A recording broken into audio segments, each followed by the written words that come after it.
नाशिक शहरातील एका नामांकित बहुराष्ट्रीय कंपनीत काम करणाऱ्या महिलांवर काही पुरुष कर्मचाऱ्यांकडून विनयभंग, लैंगिक आणि मानसिक अत्याचार झाल्याचे गंभीर प्रकरण समोर आले आहे। या प्रकरणात आतापर्यंत एकूण 9 गुन्हे दाखल करण्यात आले असून 6 आरोपींना अटक करण्यात आली आहे। घटनेचे गांभीर्य लक्षात घेत पोलीस आयुक्त संदीप कर्णिक यांच्या आदेशानुसार विशेष तपास पथक SIT स्थापन करण्यात आली आहे।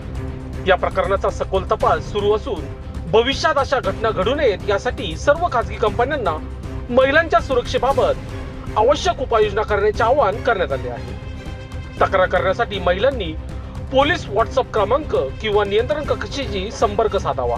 तसेच तक्रारदारांची ओळख गोपनीय ठेवली जाईल असेही पोलिसांनी स्पष्ट केले आहे।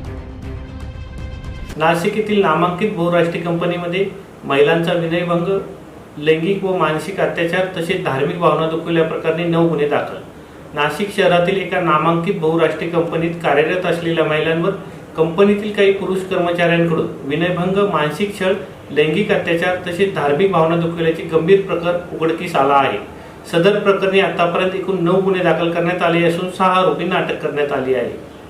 सदर गुन्ह्याची व्याप्ती, गांभीर्य आणि संवेदनशीलता लक्षात घेता या प्रकरणाचा सखोल तपास करण्यासाठी माननीय पोलीस आयुक्त नाशिक शहर यांच्या आदेशान्वये सहाय्यक पोलीस आयुक्त गुन्हे यांच्या अधिपत्याखाली विशेष तपास पथक SIT गठीत करण्यात आली आहे।